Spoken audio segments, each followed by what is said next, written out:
Welcome to Why is my avoidant partner so defensive? Defensiveness kills relationships, not in a dramatic overnight way, but slowly, painfully, like emotional erosion. According to marriage researchers John and Julie Gottman, defensiveness is one of the four horsemen of the apocalypse, the four communication habits that predict breakups and divorce with high, scary accuracy. And guess what? When you're anxiously attached, you might be unknowingly triggering it in your partner. Yes, your survival patterns like criticism and panic whenever you want closeness can activate their wounds. And boom, this cycle begins again. Let's unpack why this happens and how to protect your energy while creating a safer space for connection for the two of you. And in the end, I'll share my summary and quick action steps so you can take action and create results today.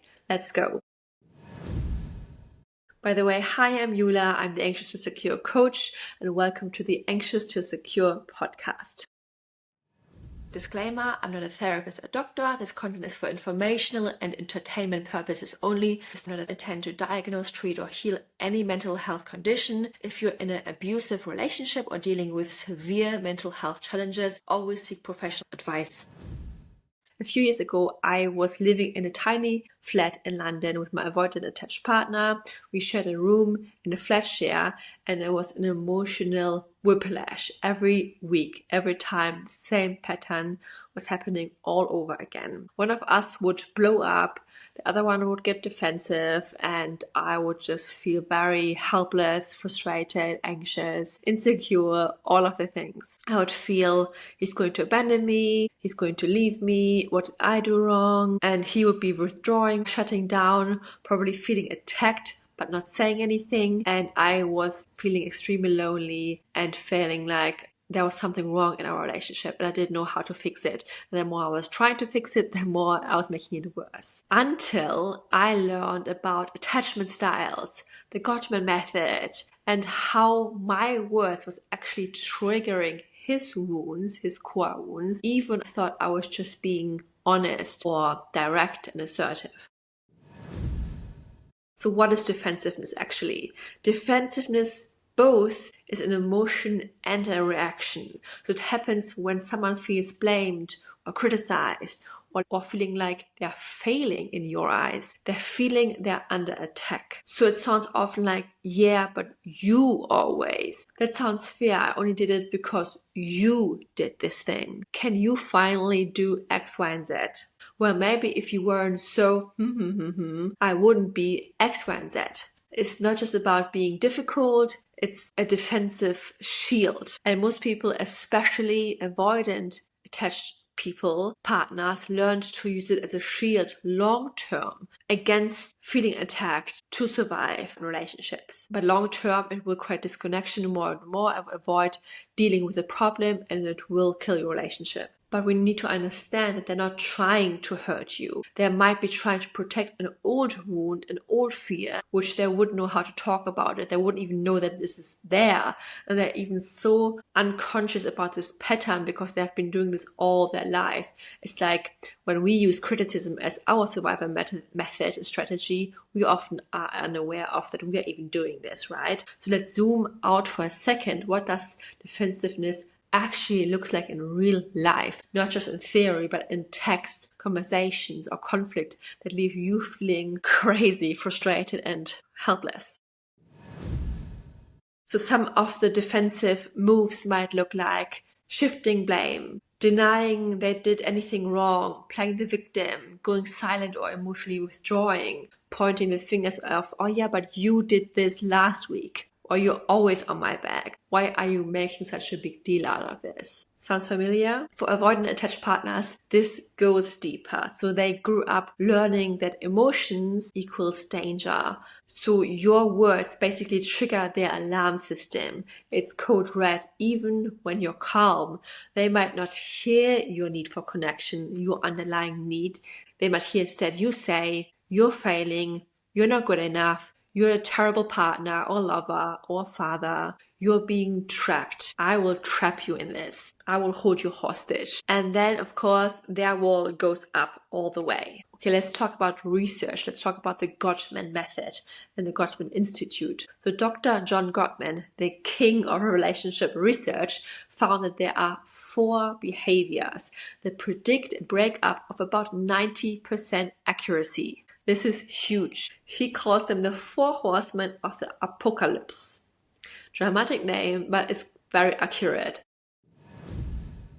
First is criticism, something anxious attachment style used to do to protect themselves because they haven't really learned to express themselves properly. And that sounds like attacking your partner's character by saying, you're so selfish, can you just do this once right? You have forgotten to empty the bins again.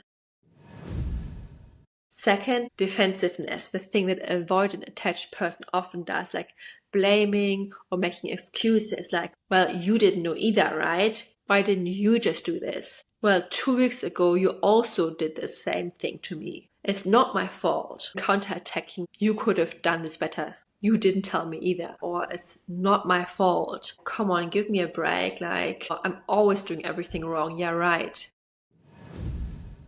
And the third one is one of the biggest horsemen, is contempt, like sarcasm, eye-rolling, and superiority, thinking you are better than your partner. It's like, oh wow, you remembered something for once, rolling the eyes, something I'm actually guilty of. I used to roll my eyes quite often, but I didn't even notice this. So some of these patterns can be very deeply ingrained. And the fourth one is stonewalling, something I've noticed that an anxious attachment and even avoidant attachment does quite on occasion when they're feeling triggered and when there's no other way out, especially like freezing, shutting down internally, like shutting down or like a silent treatment. Although silent treatment is more you're doing is on purpose to punish someone, stonewalling is more you're so feeling so overwhelmed you're unable to say anything or to move at all. That is like more like an emotional check out of the conversation, even though you might want to say something, but maybe you're so overwhelmed, your nervous system is frozen that you're unable to say anything. Which one kicks off the most for you? Usually criticism is the one which anxious attachment, like I used to do, or my clients often do, is the ones that triggering the defensiveness in our partner. And that's very important to realize because that's the only thing we can control. We can't control if our partner is avoidant attached. We can't control how they respond, but we can control what we are doing in the situation wrong. And why are we doing this? Because we're scared, we are craving connection, but it lands as an attack. So they then defend. And the cycle continues, right? And often anxious partners often criticize without meaning to. Why? Because we are scared. We want connection. We are fighting closeness all the time. But saying you never care, you're emotionally unavailable, puts your partner in fight and flight too. However, it's often actually easier to say you never care instead of being vulnerable as well and saying, I feel disconnected. I feel alone. This involves you being vulnerable and letting down your guard too. Meaning, deep down, you might have a fear of being vulnerable and connection and being open too. So how do we break through this? So when your partner's defensive, so instead of saying, why are you always so defensive? You're impossible to talk to.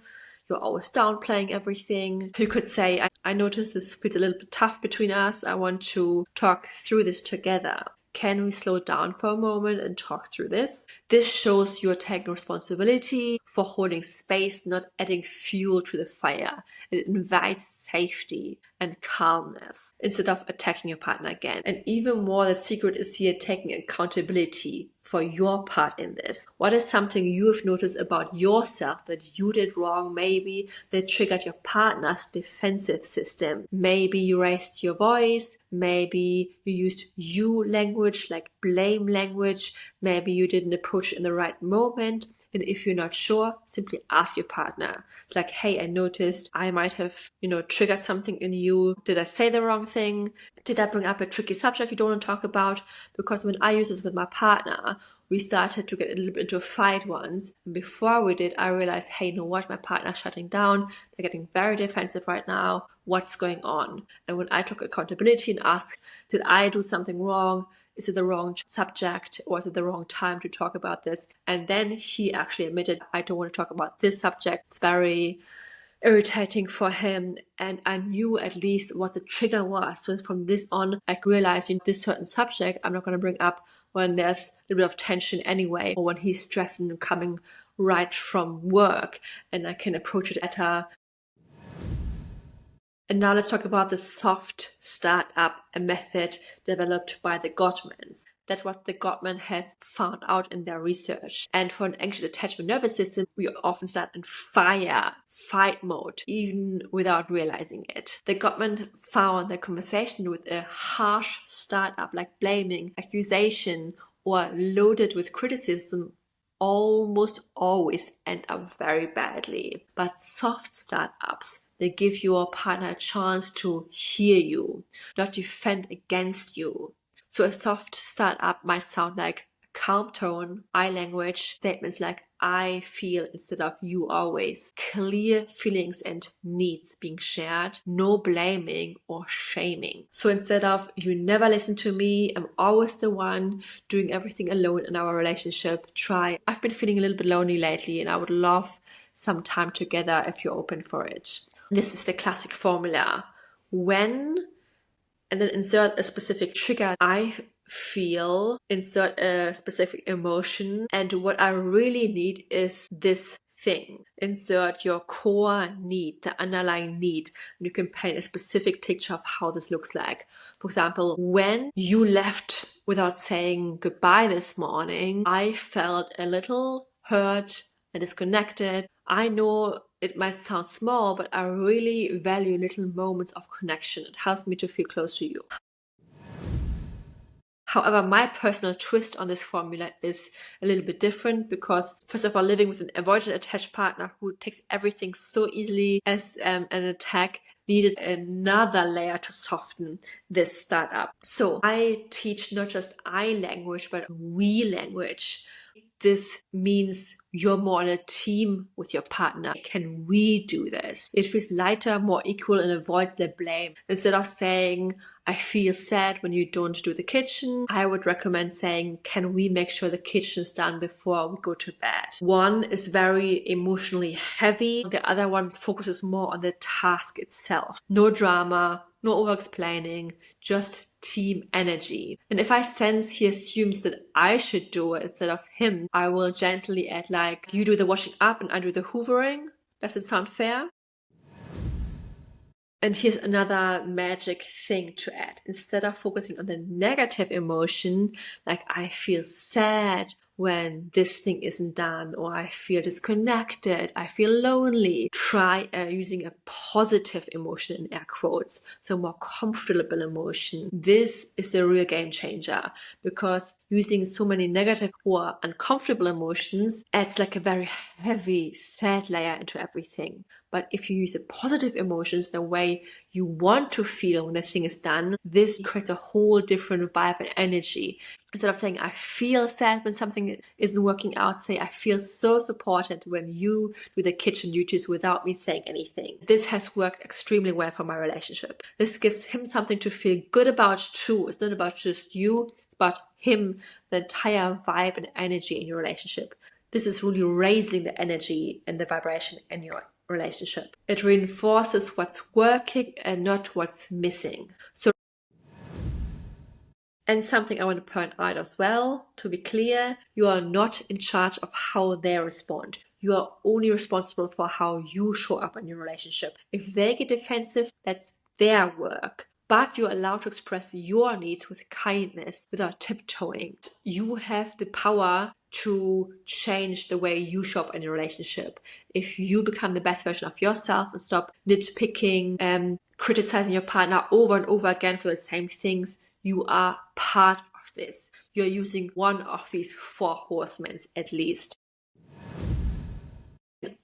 Another tool you can use is being vulnerable. Vulnerability is a powerful tool. You could say, here's what makes me feel safe with you. This is being vulnerable. You're not saying you suck or you're doing this wrong or what's wrong with you. You're saying, here's what makes me feel safe with you. Here's what I love and makes me feel supported and seen. And this is gold. If they're emotionally mature enough to receive it, it literally takes away their wall, because how can they be defensive when you're so vulnerable with them?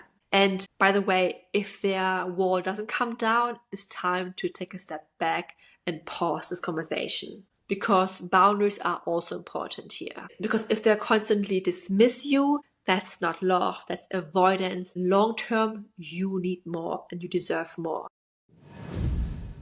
Let's talk about creating a culture of appreciation in your relationship. That has been very helpful for me as well. Avoidant people feel often under attack, they're appreciated, or like they've never been enough, or there's something really flawed or wrong with them. So if you always use critical language, if you're very hypercritical of your partner, they will shut down. So switch up and use, I appreciate how you helped me today. I really loved it when you took charge of this week's schedule. Can we figure this out together? Babe, can you do this? Or simply like, oh, thank you so much for opening this can. You're so strong. You make me feel so safe. You're creating a safe culture where they don't feel like they're failing all the time, where they feel seen and safe and appreciated, and not there's something wrong with them. The more positivity you can bring into the relationship, the more you will feel positive and calm. What you focus on will expand. You have to realize the first shift starts with you. Don't wait for your partner to change. And if they won't follow suit, you know what to do.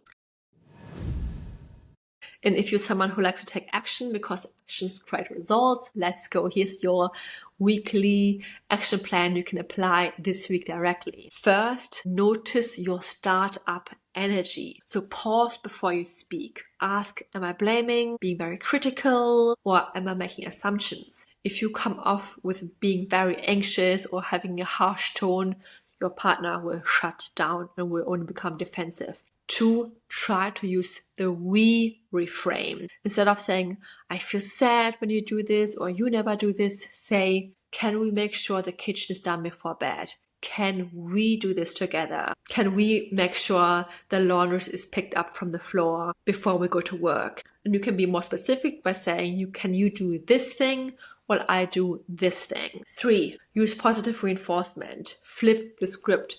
From I feel upset when this isn't done, I feel really disappointed. Say, I feel so supported when you do this without me asking. I feel so loved when you give me compliments. I feel so connected when you ask me about my day. And 4, keep it short and be calm. No lectures, no overthinking, no being hypercritical. Clear, simple statements of what you need.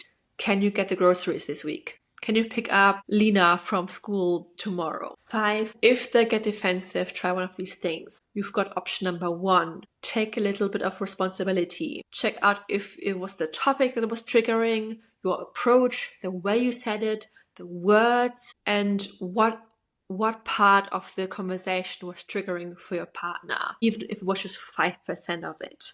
This disarms everything without you over-apologizing. Or option 2, be vulnerable. I know I get sensitive around this. It's not about you doing something wrong. It just makes me feel a little bit unseen. When you let your guard down, your partner can let your guard down too. You're naming your real need, not blaming them. And that's super powerful. So hopefully this episode was a reminder of it's important really what you say and how you say it, and that even though your partner might be the one who's defensive, you also have a huge responsibility to take in this conversation and how you start the conversation. When you are anxiously attached, you might come in hot without meaning to, but there's a better way, one that actually gets you hurt completely. So if you're stuck in the anxious-avoidant cycle and you're ready to stop the overthinking spiral and feel secure, I've got you. Grab my free cheat sheets, worksheets, journaling prompts, guides in the free attachment library with lots of free things. Plus, there's also a section where you can access my shop and find my text anxiety course, for example, how to stop obsessing over your partner's text 21 days or less, which is on sale. Or check out if you're interested in my one-on-one coaching, you can book a call with me and check if you're the right person for this container. I have a 4-month or an 8-month coaching container where I can help you heal your anxious attachment style by you taking responsibility for your own patterns, not blaming your partner, and I can help you guide you through this in bi-weekly one-on-one calls. I hope you love this episode. Like and subscribe if you want, and if you're on Apple or Spotify, give me a 5-star rating. When you're clicking on my profile, you can see the 5-star. If you click on my profile, you see the 5 stars. You click on it and then just rate it. And this means so much because it helps me to boost my podcast higher in the rankings and means the world. And it just takes a few seconds. It's literally like a virtual high five. Thank you so much. Remember, change in the relationship starts with you. Thought by thought, action by action, and now episode by episode. See you in the next one. Lots of love. Jula. Bye bye.